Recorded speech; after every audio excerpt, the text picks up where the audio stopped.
ಸತತ 4 ದಿನಗಳಿಂದ ಇಂಡಿಗೋ ವಿಮಾನದಲ್ಲಿ ವ್ಯತ್ಯಯ ಆಗಿದ್ದು ವಿಮಾನ ಸಿಗದೆ ಸಾವಿರಾರು ಪ್ರಯಾಣಿಕರು ಅನುಭವಿಸಿರುವಂತಹ ಪಾಡು ಅಷ್ಟಿಷ್ಟಲ್ಲ. ಇಂಡಿಗೋ ಸಂಸ್ಥೆ ವಿರುದ್ಧ ಪ್ರಯಾಣಿಕರು ಹಿಡಿಶಾಪ ಹಾಕಿದ್ದಾರೆ, ಆಕ್ರೋಶವನ್ನು ಹೊರಹಾಕಿದ್ದಾರೆ.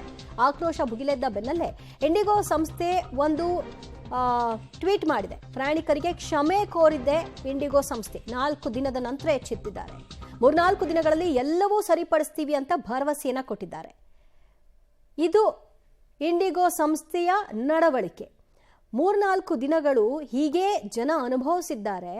ಆ ಸಮಸ್ಯೆಗೆ ಸೊಲ್ಯೂಷನ್ ಏನು ಅನ್ನೋದರ ಬಗ್ಗೆ ಕ್ವಿಕ್ ಆಗಿ ರೆಸ್ಪಾಂಡ್ ಮಾಡೋದು ಬಿಟ್ಟು ನಮ್ಮದಲ್ಲದಂತಹ ಒಂದು ವಿಷಯ ಅಂತ ಕೈ ತೊಳ್ಕೊಂಡು ಕಣ್ಮುಚ್ಕೊಂಡು ಕೂತ್ಕೊಂಡಿದ್ರು.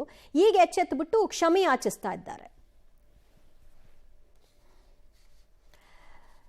ವಿಮಾನದಲ್ಲಿ ವ್ಯತ್ಯಯ ಆಗ್ತಿದ್ದ ಹಾಗೆ ಸಹಜವಾಗಿ ಜನರ ಆಕ್ರೋಶ ಕೂಡ ಭುಗಿಲೆದ್ದಿತ್ತು. ಗಲಾಟೆಯನ್ನ ಮಾಡಿದ್ದಾರೆ. ಯಾರ ಜೊತೆ ಗಲಾಟೆ? ಸಿಬ್ಬಂದಿಗಳ ಜೊತೆಗೆ. ಅವ್ರು ಏನು ರೆಸ್ಪಾಂಡ್ ಮಾಡ್ತಾರೆ? ಏನಿಲ್ಲ, ಒನ್ ಸೈಡೆಡ್ ಗಲಾಟೆ ಮಾಡ್ಕೊಂಡು ಹೋಗಿ ಅನ್ನೋ ರೀತಿಯಲ್ಲಿ ಇತ್ತಷ್ಟೇ. ಕೆಂಪೇಗೌಡ ಏರ್ಪೋರ್ಟ್ನಲ್ಲಿ ಜಟಾಪಟಿ ಆಯಿತು. ಇಂಡಿಗೋ ಟಿಕೆಟ್ ಕೌಂಟರ್ ಬಳಿ ಪ್ರಯಾಣಿಕರು ಗಲಾಟೆ ಮಾಡಿದ್ದಾರೆ. ಕೆಂಪೇಗೌಡ ಏರ್ಪೋರ್ಟ್ನ ಟರ್ಮಿನಲ್ 1ರ ಕೌಂಟರ್ ಬಳಿ ಈ ಘಟನೆ ಕಂಡುಬಂತು. ಇಂಡಿಗೋ ಟಿಕೆಟ್ ಬುಕಿಂಗ್ ಸಿಬ್ಬಂದಿಯ ವಿರುದ್ಧ ಆಕ್ರೋಶವನ್ನ, ಅಸಮಾಧಾನವನ್ನ ಹೊರಹಾಕಿದಂತಹ ಪ್ರಯಾಣಿಕರು.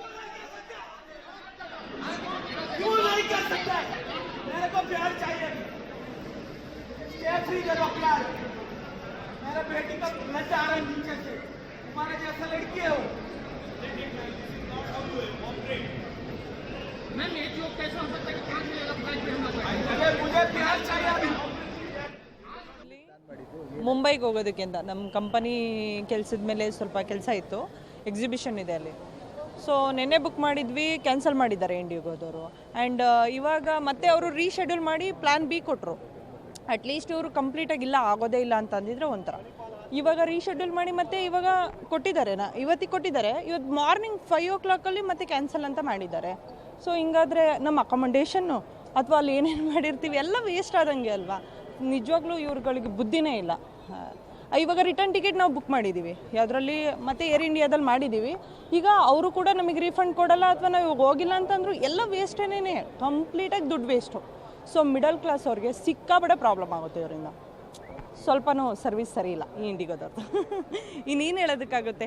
ಯಾಕಂದರೆ ಅಲ್ಲಿ ನಾವು ಹೋಟೆಲ್ಸ್ನ ಬುಕ್ ಮಾಡಿರ್ತೀವಿ, ಅಲ್ಲಿ ಉಳ್ಕೊಳ್ಳೋದಕ್ಕೆ ಎಷ್ಟೊಂದು ವೇಸ್ಟ್ ಆಗುತ್ತಲ್ವಾ? ಸೊ ಒಬ್ರದ್ದಾದರೆ ಪ್ರಾಬ್ಲಮ್, ಒಂದು ಸರಿ ಆದರೆ ಪರವಾಗಿಲ್ಲ. ಈಗ ಹೆಂಗೋ ಆಯಿತು, ಒಂದು ದಿನಕ್ಕೆ ಹೆಂಗೋ ಅದನ್ನ. ಸರ್, ನಾವು ಅಯೋಧ್ಯೆಗೆ ಬುಕ್ ಮಾಡಿದ್ವಿ ಟಿಕೆಟು. 10 ದಿನದಿಂದ ಬುಕ್ ಮಾಡಿದ್ವಿ. ನಿನ್ನೆ ರಾತ್ರಿ ನಾವು ಡಿಜಿ ಲಾಗಿನ್ ಮಾಡಿದ ತಕ್ಷಣ ಲಾಗಿನ್ನೂ ಆಗಿತ್ತು. ಫ್ಲೈಟ್ ಶೆಡ್ಯೂಲಲ್ಲಿದೆ ಅಂತ ಹೇಳಿದ್ರು. ಬಟ್ ಇವಾಗ ಇಲ್ಲಿ ಬಂದು ನೋಡಿದ್ರೆ ನಾವು ಡಿಜಿ ಹತ್ರ ಕಡೆ ಹೋಗಿ ನೋಡಿದ್ರೆ ಅದು ಫ್ಲೈಟ್ ಕ್ಯಾನ್ಸಲ್ ಅಂತ ಬರ್ತಾಯಿದೆ. ಸೊ ಇದು ಯಾಕೆ ಹಿಂಗೆ ಆಗ್ತಾಯಿದೆ ಗೊತ್ತಾಗ್ತಾಯಿಲ್ಲ. ಅಟ್ಲೀಸ್ಟ್ ಇವರು ಇವಾಗ ನಾವು ಅಲ್ಲಿ ಟ್ರಾವೆಲ್ಸ್ ಎಲ್ಲ ಬುಕ್ ಮಾಡಿದ್ದೀವಿ, ಅಲ್ಲಿ ಲೋಕಲ್ ಓಡಾಡೋಕ್ಕಲ್ಲ. ಆ ದುಡ್ಡು ಯಾರು ಕೊಡ್ತಾರೆ ನಮಗೆ ಅಲ್ವಾ? ಅಟ್ಲೀಸ್ಟ್ ಇವರು ಕ್ಯಾನ್ಸಲ್ ಆಗಿದ್ದರೆ ಮೇಲ್ ಆದರೂ ಹಾಕಿ ತಿಳಿಸ್ಬೇಕು. ನಾವು ಡಿಜಿ ಲಾಗಿನ್ ಆದಾಗಲೂ ಶೆಡ್ಯೂಲ್ ಇದೆ ಅಂತ ತೋರಿಸಿ ಇಲ್ಲಿ ಬಂದಾಗ ಇದಾದರೆ ಏನು ಮಾಡೋದು? ಇದು ಸರಿ ಇಲ್ಲ. ಇದು ಇವರು ಮಾಡ್ತಾರೆ. ರೀಫಂಡಿಂಗ್ ಆಪ್ಷನ್ ಹೇಗಿದೆ ಸರ್? ಅದೇನು ಗೊತ್ತಾಗ್ತಾ ಇಲ್ಲ ಇನ್ನೂ ನಮಗೆ. ಮೇಲು ಏನು ಬಂದಿಲ್ಲ. ಎಷ್ಟು ಜನ ಹೊರಟಿದ್ದೀವಿ ಸರ್? ನಾವು 5 ಜನ ಹೊರಟಿದ್ವಿ ಸರ್. 5 ಜನ. ಎಲ್ಲಕ್ಕಿಂತ ದುಡ್ಡು ವಾಪಸ್ ಬರ್ಬೋದಾದ್ರೆ ಟೈಮ್ ವಾಪಸ್ ತುಂಬ ಬೇಜಾರಾಗುತ್ತೆ ಸರ್. ಯಾಕಂದರೆ ಫ್ರೀ ಮಾಡ್ಕೊಳ್ಳೋದೇ ತುಂಬ ಕಷ್ಟ, ಅದರಲ್ಲೂ ಈ ರೀತಿ ಆದರೆ ತುಂಬ ಬೇಜಾರಾಗುತ್ತೆ. ಏನು ಹೇಳಿದ್ರು ಆಕ್ಷನ್? ಏನು ರೀಸನ್ಸ್ ಹೇಳಿದ್ರು? ಇಲ್ಲ, ಡಿಲೇಡ್ ಅಂತ ಮೆಸೇಜ್ ಬರ್ತಾ ಇದೆ. ರೀಸನ್ ಏನು ಹೇಳ್ತಾ ಇಲ್ಲ. 3:30ಗೆ ಈಗ ಮತ್ತೆ ರೀಶೆಡ್ಯೂಲ್ ಆಗಿದೆ. ಮತ್ತೆ 3:30ಗೆ ಮತ್ತೆ ಮೆಸೇಜ್ ಬಂದು ಮತ್ತೆ 8:30 ಅಂದರೆ ಮತ್ತೆ ತುಂಬ ಪ್ರಾಬ್ಲಮ್ ಆಗುತ್ತೆ ಅಂತ ವಾಪಸ್ ಹೊರಟಿದ್ವಿ. ಸೇಮ್ ನಾವೆಲ್ಲ ಒಂದೇ ಗುಂಪು ಪ್ಲ್ಯಾನ್ ಮಾಡ್ಕೊಂಡು ಹೋಗ್ತಾ ಇದ್ವಿ. ಇದು DGCAದು ಗೈಡ್ಲೈನ್ಸು ಮುಂಚೆನೇ ಬಂದಿತ್ತು. ಇವರು ಪ್ಲ್ಯಾನ್ ಮಾಡಿದರೆ ಇದು ಬೇಸಿಕಲಿ ಪೈಲಟ್ಸು ಮನವೊಲಿಕೆ ಆಗಿಲ್ಲ. ಎಲ್ಲಿಂದ? ಇಂಡಿಗೋ ಮ್ಯಾನೇಜ್ಮೆಂಟ್ ಸೈಡಿಂದ. ಮೋಸ್ಟ್ ಪ್ರಾಬಬ್ಲಿ ಅದೇ ಮೇನ್ ಪ್ರಾಬ್ಲಮ್. DGCA ಗೈಡ್ಲೈನ್ಸ್ ಪ್ರಕಾರ ಅವರಿಗೆ ರೆಸ್ಟು ಜಾಸ್ತಿ ಕೊಡಬೇಕು ಅಂತ ಬಂದಿತ್ತಲ್ವಾ? ಸೊ ಇವರು ಇಂಪ್ಲಿಮೆಂಟ್ ಮಾಡಿಲ್ಲ. ಬೇರೆ ಏರ್ಲೈನ್ಸ್ ಅವರು ಹೊಸ ಪೈಲಟ್ಗಳು ತೊಗೊಂಡಿದ್ದಾರೆ, ಇವರು ಪೈಲಟ್ಗಳನ್ನ ತೊಗೊಂಡಿಲ್ಲ. ಮತ್ತು ಇವರು ನಾವು ಆಗ್ರಾ ಹೋಗ್ಬಿಟ್ಟು ಅಲ್ಲಿಂದ ಜೈಪುರ್ ಹೋಗೋಣ ಅಂತ ಇದ್ವಿ. 4 ದಿನ ಟ್ರಿಪ್ ಪ್ಲ್ಯಾನ್ ಮಾಡಿದ್ವಿ. ಆದರೆ ಚೆಕ್-ಇನ್ ಆಗಿ ಲಗೇಜ್ ಹಾಕುವಾಗ ಅಲ್ಲೆಲ್ಲ ಸ್ವಲ್ಪ ಕೂಗಾಡಿ ಎಲ್ಲ ಹೇಳಿದ್ರು, ಹಾಕಬೇಡಿ ನೀವು ಸ್ಟ್ರಕ್ ಆಗಿಬಿಡ್ತೀರಾ ಅಂತ ಹೇಳ್ಬಿಟ್ಟು. ಸೊ ನಾವು ಅದಕ್ಕೇ ಆಮೇಲೆ ಅಲ್ಲಿ ಜೈಪುರ್ ಹೋದ್ಮೇಲೆ ಇದೇ ಪರಿಸ್ಥಿತಿ ಮತ್ತೆ ರಿಪೀಟ್ ಆದರೆ ಏನು ಮಾಡೋದು ಅಂತ ಹೇಳ್ಬಿಟ್ಟು ಎಲ್ಲ ಆಫೀಸ್ಗೆಲ್ಲ ರಜಾ ಹಾಕೊಂಡು ಬಂದಿದ್ರು. ಸೊ ಅದಕ್ಕೆ ಆ ಥರ ಆಗೋದು ಬೇಡ, ಮತ್ತೆ ತೊಂದರೆಲಿ ಸಿಗಾಕೊಳ್ಳೋದು ಬೇಡ ಅಂತ ಹೇಳ್ಬಿಟ್ಟು ನಾವು ವಾಪಸ್ಸು ಮತ್ತೆ ಮನೆಗೆ ಹೋಗ್ತಾ ಇದ್ವಿ. ಅಂದರೆ ಬೇರೆ ಕಡೆ ಪ್ಲ್ಯಾನ್ ಮಾಡಿದ್ವಿ ವಾಪಸ್ಸು. ಮತ್ತೆ ನಾವು ರೋಡ್ ಪ್ಲ್ಯಾನು ಕರ್ನಾಟಕದಲ್ಲೇ ಹುಬ್ಳಿ ಕಡೆ ಹೋಗೋಣ ಅಂತ ಹೇಳ್ಬಿಟ್ಟು ಸೇಫ್ ಆಗಿರುತ್ತೆ, ಏನು ಕ್ಯಾನ್ಸಲೇಷನ್ ಎಲ್ಲ ಏನೂ ಇರಲ್ಲ ಅಂತ ಹೇಳ್ಬಿಟ್ಟು, ಯಾಕಂದರೆ ಆಫೀಸ್ಗೆಲ್ಲ ರಜಾ ಹಾಕಿರೋದ್ರಿಂದ ಅದನ್ನು ಯುಟಿಲೈಸ್ ಮಾಡ್ಕೊಳ್ಳೋಣ 3-4 ಡೇಸ್ ಅಂತ ಹೇಳ್ಬಿಟ್ಟು ನಾವು ಇಲ್ಲೇ ರೋಡ್ ಟ್ರಿಪ್ ಪ್ಲ್ಯಾನ್ ಮಾಡಿದ್ದೀವಿ. ನಾನು ಈಗ ಪುಣೆಗೆ ಹೊಂಟೀನಿ. ಭಾಳ ಸಮಸ್ಯೆ ಆಗಿದೆ. ನಾನು ಮುಂಜಾನೆ 6ಕ್ಕೆ ಬಂದೀನಿ. ನನ್ನ ಫ್ಲೈಟ್ ಕ್ಯಾನ್ಸಲ್ ಇದೆ, ನನಗೇನು ಮೆಸೇಜ್ ಬಂದಿಲ್ಲ ಕಿ ಫ್ಲೈಟ್ ಕ್ಯಾನ್ಸಲ್ ಇದೆ ಅಂತ.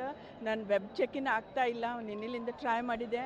ಇಲ್ಲಿ ಕಿಯಾಕ್ಸ್ ಮ್ಯಾಗ ಏನೂ ನಡಿವಲ್ದು. ಅಲ್ಲಿ ಹೋದ್ರೆ ಟಿಕೆಟ್ 2 ತಾಸು ಅಲ್ಲಿ ಲೈನ್ನಾಗ ನಿಂತು ನಾನು ಮತ್ತು ನಾ ಮುಂದೆ ಹೋಗಲಿಲ್ಲ. So then I came and sat here. I don't have a ticket. ಕಷ್ಟ ಆಗ್ತಿದೆ. ಹಾಂ, ಭಾಳ ಕಷ್ಟ ಆಗಿದೆ. ಮಾತ್ರ ಆಲ್ಟರ್ನೇಟೇ ಇಲ್ಲಲ್ಲ. ಈಗ ಏನು ಮಾಡಿ ಒಬ್ಬೊಬ್ಬರದ್ದು ಒಂದೊಂದು ಸಮಸ್ಯೆ. ಆದರೆ ಕೇಳೋರು ಯಾರು? ಅವ್ರ ನೋವನ್ನು ಅವ್ರು ತೋಡ್ಕೋಬೇಕು. ವಾಪಸ್ ಏನು ಪರ್ಯಾಯ ಮಾರ್ಗ ಅದನ್ನು ಹುಡುಕೊಳ್ಬೇಕು. ಹಿಂಗಾಗ್ಬಿಟ್ಟಿದೆ ಬೆಂಗಳೂರಿನ ಏರ್ಪೋರ್ಟ್ನ ಪರಿಸ್ಥಿತಿ. ಇದು ಕೇವಲ ಬೆಂಗಳೂರಿನಲ್ಲಿ ಆಗ್ತಾ ಇರುವಂತಹ ಸಮಸ್ಯೆ ಅಲ್ಲ. ದೇಶದ ಹಲವು ಕಡೆಗಳಲ್ಲಿ ಇಂಡಿಗೋ ವಿಮಾನಯಾನ ಸಂಸ್ಥೆಯಿಂದ ಮಾಡ್ತಾ ಇರ್ತಕ್ಕಂಥ ಎಡವಟ್ಟಿನ ಪರಿಣಾಮ ಪ್ರಯಾಣಿಕರು ಅನುಭವಿಸ್ತಾ ಇದ್ದಾರೆ.